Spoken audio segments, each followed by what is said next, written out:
Capítulo 3. O perigo iminente. Parte 1. A respiração ofegante de Jubileu era a única quebra no silêncio da noite. Ela se esgueirou para fora dos limites da escola Xavier, sentindo a grama úmida sob seus tênis. Seu coração batia no ritmo frenético de uma fuga desesperada. Mas a culpa que a impulsionava era mais forte do que o medo da escuridão. Ela estava convencida de que, ao se afastar, estaria protegendo o refúgio que havia encontrado. Ela havia avançado cerca de 50 metros, afastando-se da grande mansão, quando uma voz áspera e gutural cortou a escuridão, fazendo-a parar instantaneamente. "Aonde você pensa que vai, Kid?" O som era grave e inconfundível. Wolverine saiu da sombra de um carvalho antigo, seu corpo atarraco e musculoso parecendo uma extensão da própria noite. Ele estava vestido com suas roupas casuais, a mesma camisa rasgada e jeans, e seus olhos fixaram-se nela com uma mistura de desprezo e cansaço. Jubileu cambaleou para trás, surpresa por ter sido observada. "Logan, eu estava apenas dando uma volta." "Não perca meu tempo, garota", rosnou Wolverine, dando um passo à frente. Ela podia sentir o cheiro característico dele: suor, metal e uma nota selvagem. "Eu estava observando você desde que saiu da porta. O que é isso, uma fuga de pássaro assustado?" O sarcasmo dele doeu, mas também reacendeu sua determinação. Ela tinha que ser firme. "Eu não sou covarde. Eu estou fazendo o que é certo", ela argumentou, tentando manter a voz firme. "Eu trouxe o sentinela para a mansão. Se eu ficar, a ACM vai me rastrear de novo, e eles vão encontrar o professor e todo mundo. Eu sou o alvo. Se eu for embora, eles não terão motivo para vir aqui." Wolverine parou, cruzando os braços, a postura tensa. "Então o grande plano da pirralha é ser a isca? Que ideia estúpida. Eu prefiro ser isca, a ser o motivo da destruição de vocês.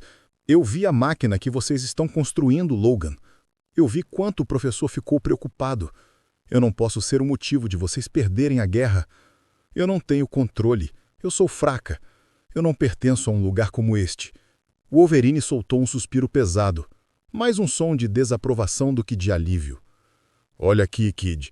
Você pensa que é esperta, mas está sendo estúpida. O mundo não é um lugar seguro.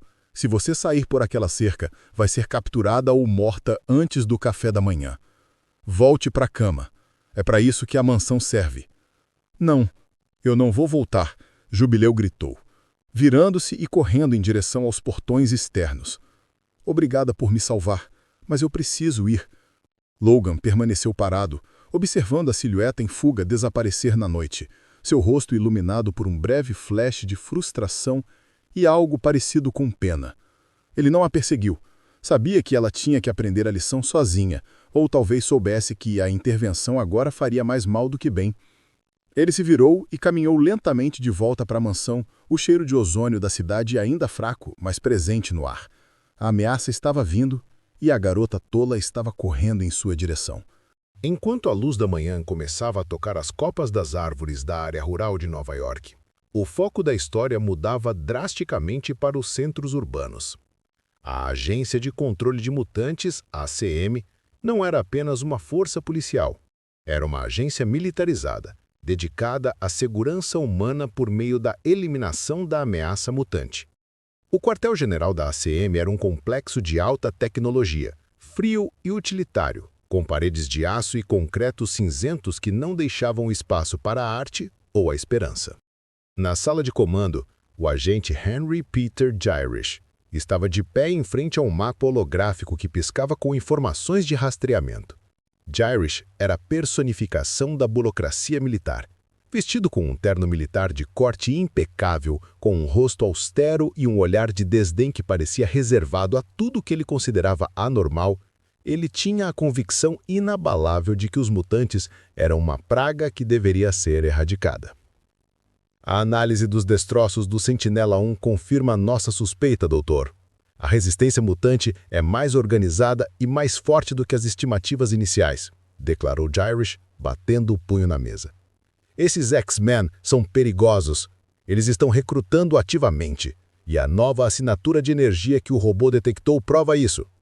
Ao seu lado estava o Dr. Bolívar Trask, o gênio por trás da tecnologia Sentinela.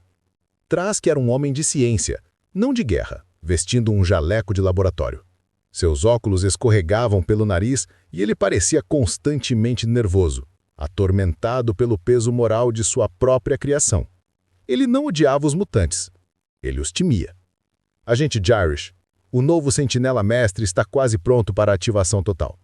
Mas precisamos de mais dados. Se pudermos capturar um espécime de alto nível dos X-Men, poderemos refinar os sistemas de rastreamento e energia, disse Trask, a voz hesitante. Jarish sorriu friamente. Capturar um espécime. Que ideia excelente, doutor. E eu já sei quem vamos pegar. Ele apontou para uma foto no monitor. Uma imagem de um mutante gigante, coberto de pelo azul, com uma expressão gentil. Fera. Enquanto a ACM se preparava para a caçada, um dos seus alvos potenciais estava ironicamente envolvido em uma atividade perfeitamente inofensiva. Dr. Henry McCoy, o Fera, estava em Manhattan. Ele não usava uniforme, mas sua figura era impossível de disfarçar. Vestido com uma camisa de gola alta e calças sociais, sua imensa forma azul peluda se destacava da multidão de nova-iorquinos apressados. Sua presença causava olhares, sussurros e ocasionais gritos silenciosos de medo. Fera estava em uma livraria acadêmica, absorto na seção de física teórica, examinando um novo artigo de cosmologia. Seu intelecto era a parte mais valiosa de seu ser. Ah, que beleza de paradoxo! Como diria Platão, o mais alto grau da contemplação é aquele que sabe discernir a ordem invisível por trás da desordem aparente. Ele murmurava para si mesmo, folheando o livro com suas grandes, mas ágeis, mãos. Apesar de sua cautela, a ACM já estava em movimento. A figura do Fera era única, seu nome notório. Ele não havia feito nada de errado, mas sua simples existência era uma ofensa à normalidade de Gyrich. Os sensores de longo alcance da ACM, reajustados após o encontro do Sentinela-1, rastrearam Fera não por seu gene mutante, mas pela sua assinatura visual e a localização de seu cartão de crédito. Um descuido pequeno, mas fatal, de alguém que se via mais como acadêmico do que como guerreiro. Captura em público. Fera é cercado em um local público. Ele tenta manter a calma e a dignidade, mas é brutalmente subjugado por agentes da ACM. Minutos depois, quando Fera saía da livraria, segurando o livro com satisfação, ele percebeu que a multidão ao seu redor havia mudado. As pessoas não estavam mais apenas cochichando, elas estavam recuando, abrindo um círculo de silêncio e medo. 4 vans pretas e sem identificação pararam bruscamente na rua e delas saltaram cerca de 20 agentes da ACM. Eles estavam uniformizados com armaduras táticas cinzentas e seguravam armas de contenção de energia de alto calibre, que brilhavam com uma luz elétrica ameaçadora. O cerco foi imediato. Fera, apesar de sua força e agilidade, estava em desvantagem numérica e tática no meio de uma rua movimentada. Dr. Henry McCoy, você está sob custódia da Agência de Controle de Mutantes por violação do ato de registro e por associação com a organização terrorista conhecida como X-Men, gritou o comandante da unidade. Fera suspirou, abaixando o livro. Ele tentou manter a sua dignidade intelectual mesmo na face da brutalidade. Meus caros, parece que houve um erro judicial. Não sou terrorista, sou um pedagogo e um estudioso. Além disso, a detenção sem mandado é, como diria Hobbes, um passo em direção ao estado de natureza. Antes que ele pudesse terminar a citação, os agentes abriram fogo.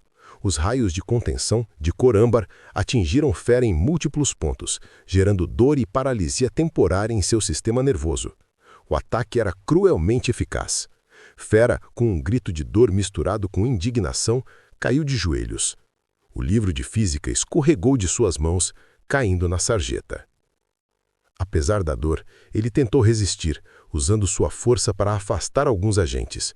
No entanto, o número deles era esmagador e o poder das armas de contenção era forte.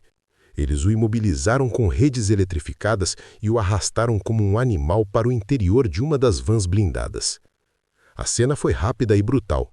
A multidão, que antes temia a fera, agora assistia em silêncio, aterrorizada à violência estatal.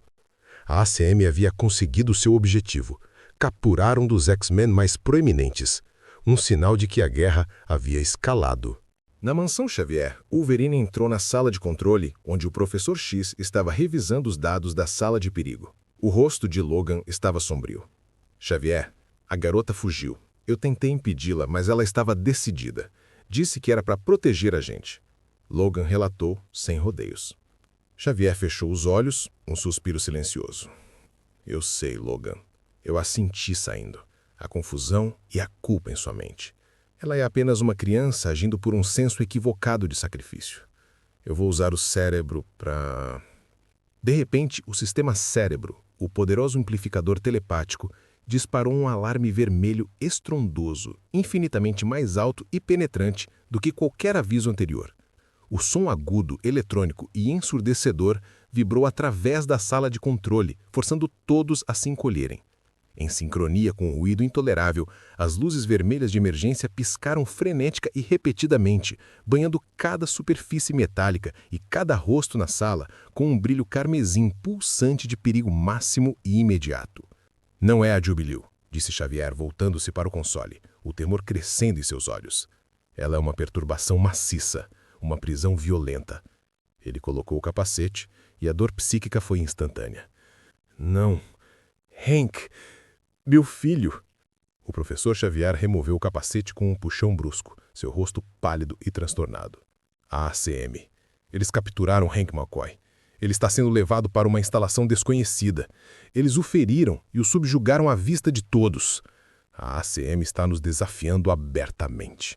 O alarme continuava a soar, misturando-se com as notícias que Ciclope e Jean Grey ativavam na televisão. Nas manchetes, a imagem de Fera sendo arrastado era exibida com manchetes triunfantes. ACM prende terrorista mutante. A fuga de Jubilee havia sido um erro tático, mas a captura de Fera era um golpe direto no coração dos X-Men.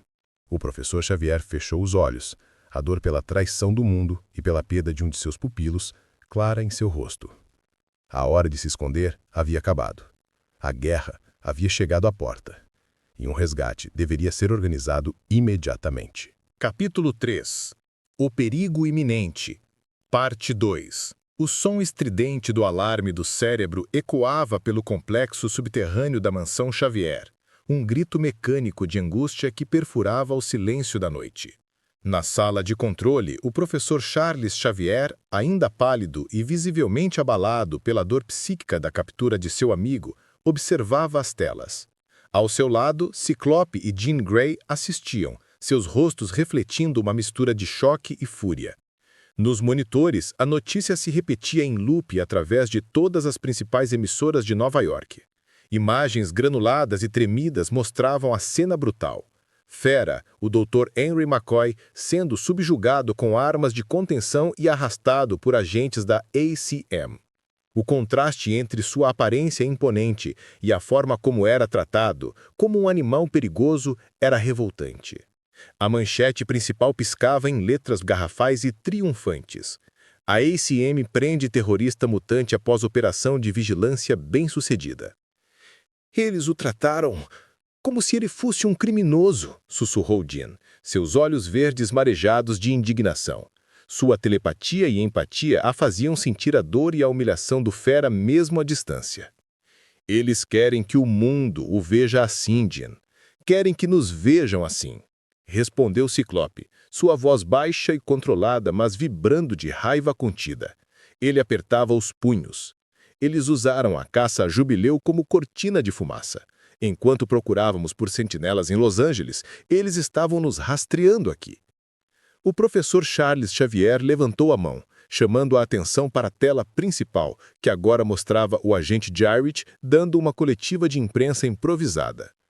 A prisão de Henry McCoy é uma vitória para a humanidade, declarou Jarrett, seu rosto austero fixo na câmera. Esta ação prova que a Agência de Controle de Mutantes está vigilante e que podemos lidar com a ameaça mutante de forma decisiva. Ninguém está acima da lei. Ninguém. A raiva na sala de controle era palpável. A humilhação de Fera não era apenas pessoal, era uma declaração de guerra pública contra tudo que a Escola Xavier representava. O santuário estava sob ataque, não por robôs, mas por um sistema político e militar implacável. Os outros X-Men se reuniram rapidamente na sala de controle, atraídos pelo alarme. Tempestade, com a fúria manifestando-se em pequenos redemoinhos de ar ao seu redor, balançava a cabeça em desgosto. Vampira rangeu os dentes. Gambit, encostado na parede, manipulava um baralho de cartas, seus olhos vermelhos brilhando com hostilidade. Wolverine, que já estava presente, apenas resmungou, mas a tensão em sua postura falava por si só. O professor Xavier se virou para a equipe. Ele não precisava falar telepaticamente. A gravidade de suas emoções era clara. Sua habitual serenidade havia sido substituída por uma dor profunda e uma determinação fria. Eles magoaram Hank. Eles o humilharam e o usaram como um exemplo para alimentar o ódio e o medo, disse Xavier, sua voz tremendo levemente. Ele se endireitou em sua cadeira, a decisão final tomando forma. Nós somos os X-Men. Nosso propósito é a coexistência pacífica, mas quando somos forçados à violência, respondemos com força total para defender os nossos. Professor, qual é o plano? Perguntou Ciclope, finalmente liberando a raiva em uma pergunta direta. O plano, Scott, é um resgate imediato. Eles o têm em alguma instalação da ACM. Jean, use seus poderes para rastrear sua localização. Tempestade, prepare o X-Jato para voo furtivo. Vampira, Logan, Gambit, preparem-se para infiltração e combate. Não vamos esperar que eles lancem essa nova máquina de caça. Nós vamos resgatar Hank e desmantelar a ameaça sentinela de uma vez por todas. A equipe concordou em uníssono, a unidade e o propósito substituindo a tensão anterior. A caçada havia se tornado um resgate, e a missão de paz se tornara uma missão de guerra. Jubileu chegara à cidade, tentando sobreviver sozinha. Ela vê um noticiário sobre a prisão de Fera e sente-se ainda mais culpada. Longe dali, Jubileu estava sozinha no labirinto de ruas de uma cidade próxima. Sua fuga noturna a havia levado para a área de serviço de um posto de gasolina abandonado, onde ela buscava abrigo. A adrenalina havia diminuído, substituída por uma fome aguda e a frieza do amanhecer. Ela havia trocado sua camisa rosa-choque por um moletom velho que encontrou, tentando parecer o mais invisível possível.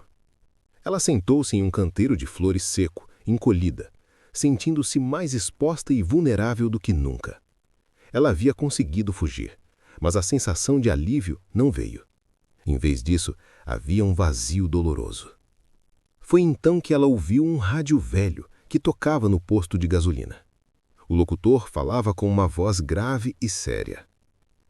A Agência de Controle de Mutantes obteve uma vitória retumbante esta manhã, com a prisão do conhecido mutante Henry McCoy, que atende pelo nome de Fera. McCoy, um dos líderes da chamada X-Men, foi subjugado e está sendo interrogado em uma instalação secreta. Jubileu congelou. Hank McCoy, o gentil, erudito Fera, o homem que falava de Spinoza e de benevolência? Ela se lembrou de seu sorriso e da forma como ele tentou fazê-la se sentir bem-vinda na noite anterior. A culpa a atingiu com a força de um raio. Se eu não tivesse vindo para Los Angeles, se o Sentinela 1 não tivesse transmitido minha assinatura, eles nunca teriam ajustado o rastreamento tão rapidamente. O objetivo de sua fuga, proteger os X-Men, havia falhado miseravelmente. Em vez de proteger o refúgio, ela havia involuntariamente facilitado o ataque. Seu ato de sacrifício havia sido inútil e perigoso. As lágrimas voltaram, desta vez de desespero. Ela estava sozinha, exposta, e o homem que havia tentado fazê-la se sentir em casa estava agora preso em algum lugar escuro, torturado pela ACM. Ela tinha que fazer algo, mas estava perdida.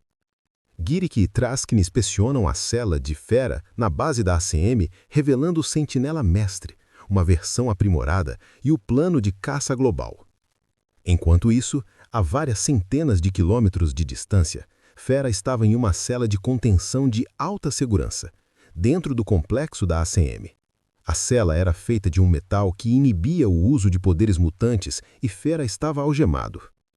Apesar do choque elétrico residual e da dor física, seu intelecto permaneceu intacto e ele tentava analisar a situação com a mente de um cientista.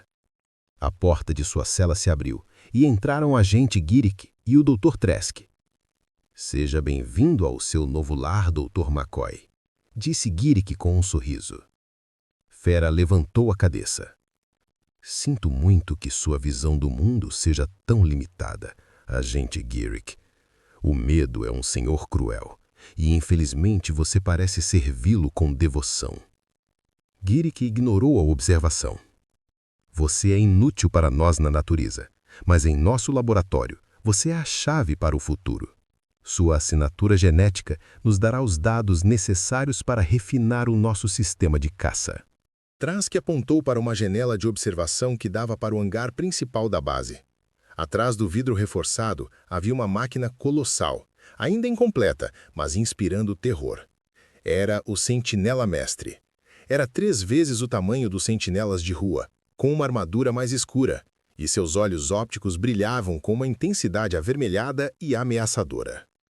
"Este é o futuro, McCoy", explicou Trask, sua voz tensa de orgulho e medo.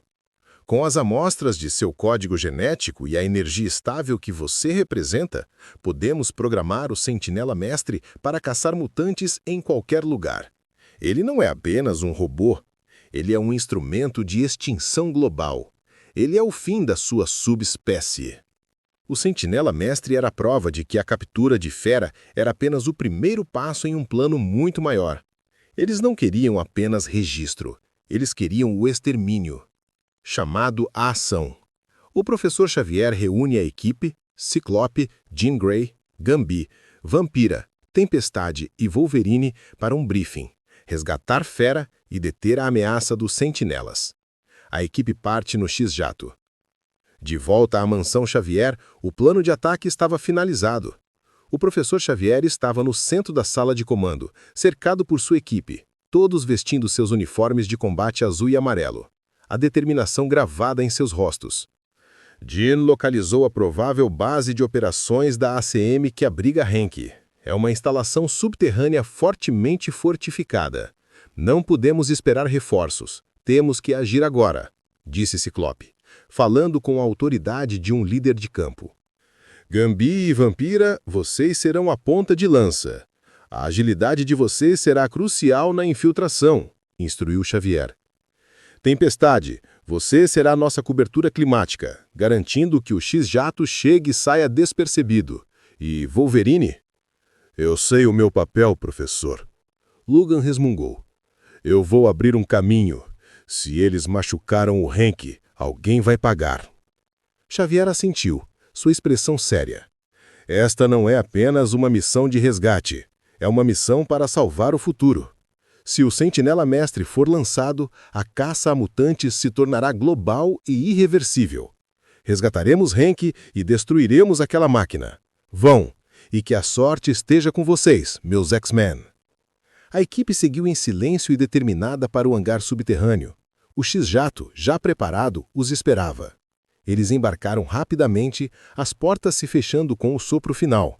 Em poucos segundos, o jato ascendeu ao céu noturno, engolido pela escuridão e pela cobertura climática de tempestade, voando em direção ao centro da ameaça. O primeiro ataque havia sido feito pela ACM. O contra-ataque dos X-Men havia começado.